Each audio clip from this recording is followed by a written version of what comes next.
You found the first letter on a Tuesday. It was in your mailbox, mixed in with an electric bill and a grocery store flyer. No envelope, just a single sheet of lined paper, folded once. The handwriting was yours, not similar to yours. Yours. The way you make your lowercase a's, the slightly oversized capital T's, the way you cross your F's with a long diagonal stroke that always looks like it belongs to the next letter. Your handwriting. The letter said, Tuesday, March 11th. You will spill coffee on your shirt at 8:47 a.m. You will change into the blue button-down in the back of your closet. You will find a stain on the collar that you don't remember. You will wear it anyway. He almost threw it away. It was a prank. Someone had studied your handwriting. Your sister, maybe, or a coworker with too much free time. You put it on the kitchen counter and forgot about it. At 8:47 a.m., you knocked your coffee mug off the edge of your desk. It hit your chest and soaked through your white dress shirt.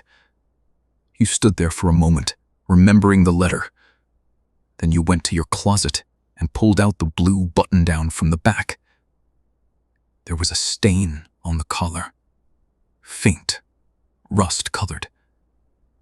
You didn't remember it being there. You wore it anyway.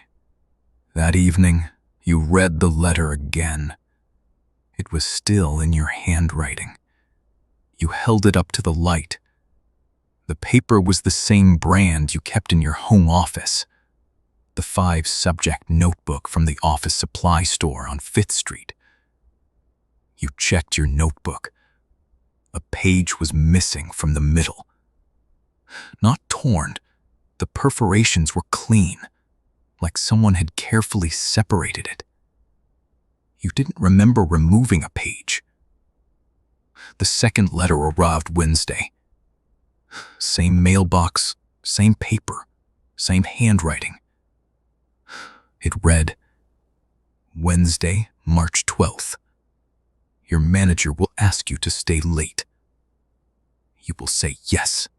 At 6:15 p.m., you will hear someone singing in the stairwell. You will not find them. The song will be Danny Boy. You will not know why it made you cry.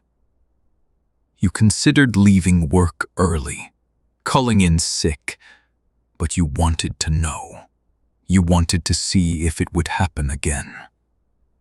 Your manager asked you to stay late at 3:30 p.m. You said yes.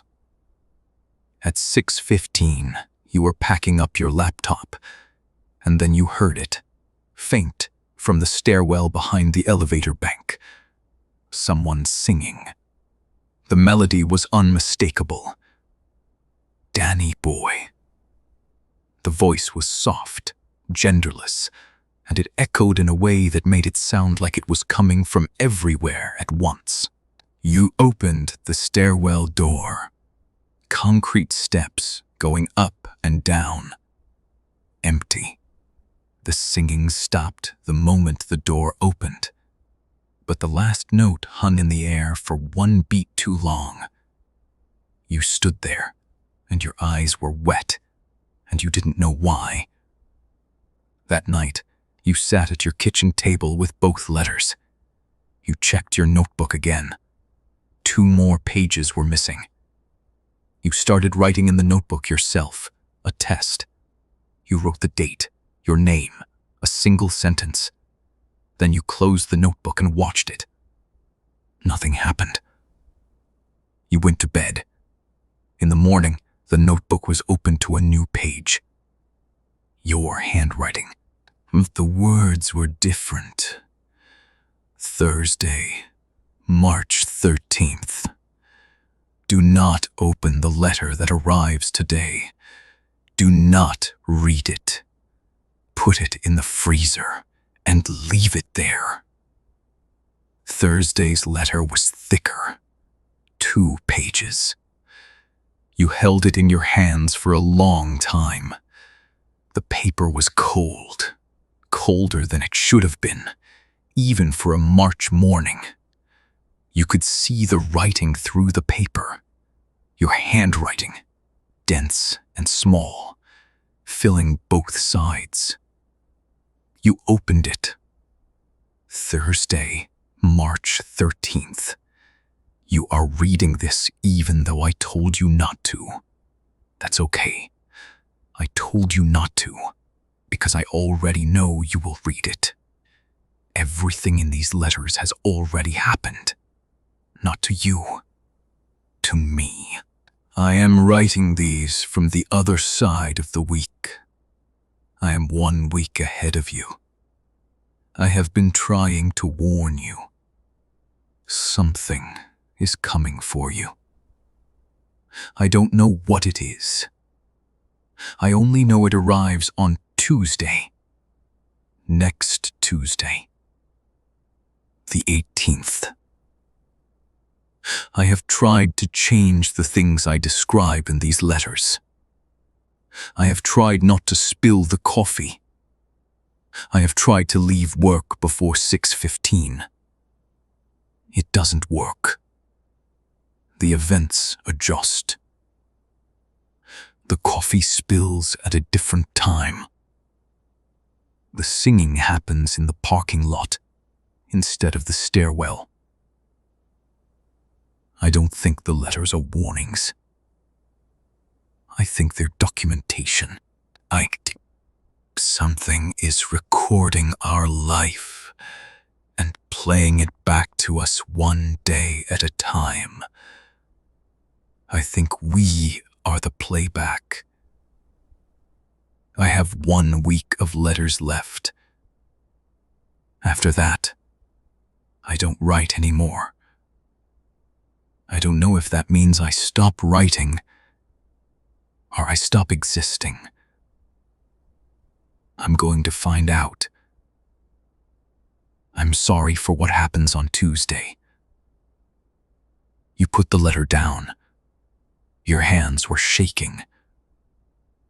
You went to your notebook, the one on your desk, the one you'd been watching, and opened it. New page. Your handwriting. If you're reading this, you already opened Thursday's letter. I knew you would. I opened it too, a week ago, when it was my Thursday. I'm writing this on Friday morning. By the time you read this, I'll be in Saturday. We are the same person, 1 week apart. Or we were. I'm not sure anymore. Check your front door. There's a mark on the frame, low, near the threshold. You've never noticed it, because you weren't looking. You checked. There was a mark, scratched into the wood, just above the threshold. A tally mark, 1 vertical line, with a short diagonal cross. You went back to the notebook. A new page. There were 7 marks, 1 for each day I've been receiving letters. By Tuesday, there will be 14. I don't know what happens when there are enough. I have a theory. I think the letters aren't coming from us. I think they're coming from the house. I think the house is writing them, in our handwriting, on our paper, from our notebook. I think the house has been studying us, learning how we write, how we think, how we react. I think the letters are a script, and we are following it. The coffee spill wasn't a prediction. It was a stage direction. The singing wasn't a warning. It was a cue. And Tuesday isn't an event. It's a performance. You didn't sleep that night. You sat in your kitchen with every light on, watching the notebook. At 3:17 a.m., it opened by itself. A page turned. Your hand, your actual hand, picked up a pen and began writing. You were awake. You were watching your hand move. You were not controlling it. The handwriting was yours. The words were not, "I know you're watching. I know this is frightening. I need you to understand. I am not doing this to you. I am you." 1 week ahead, 1 week behind. The letters are the thread that connects us. When Tuesday comes, the thread breaks. Not because something happens to you, because something happens to the space between us. You will not die on Tuesday. You will simply stop being the version of yourself that writes the letters. Another version will continue. One who doesn't remember. One who doesn't receive mail. I am sorry for the letters. I am sorry for the fear. I needed you to understand what was happening before it happened, because understanding is the only thing I can give you. That the house didn't plan. The house wants you afraid. I want you ready. On Tuesday, when the mark count reaches 14, go to your mailbox. Don't open it. Reach underneath, to the underside of the lid. There's something taped there. I put it there on my Tuesday. Your Tuesday will be different, but the mailbox is the same. It's the only thing in this story that isn't the house's. Your hand stopped. You looked at what you'd written. Then you looked at the front door. The tally marks. There were 9 now. You'd counted 7 before. Tuesday came. The mailbox was full. 12 letters, 1 for each remaining day. You didn't open them. You reached under the lid, fingers searching the underside. There was something there. A small key, taped to the metal. Brass. Old. The kind of key that opens a door you haven't seen before. You took the key and went inside. You waited. At 3:17 p.m., the house went quiet. Not silent. Quiet. The refrigerator stopped humming. The clock stopped ticking. The wind outside stopped pressing against the windows. Everything paused. Then the notebook opened. Your handwriting, but different, slower, like the person writing was learning the shapes for the first time. Thank you for finding the key. I'm sorry I couldn't tell you what it opens. I don't know. I only know that when I was your Tuesday, I found it, and it felt like the first real choice I'd made in 2 weeks. The house will try to take it from you.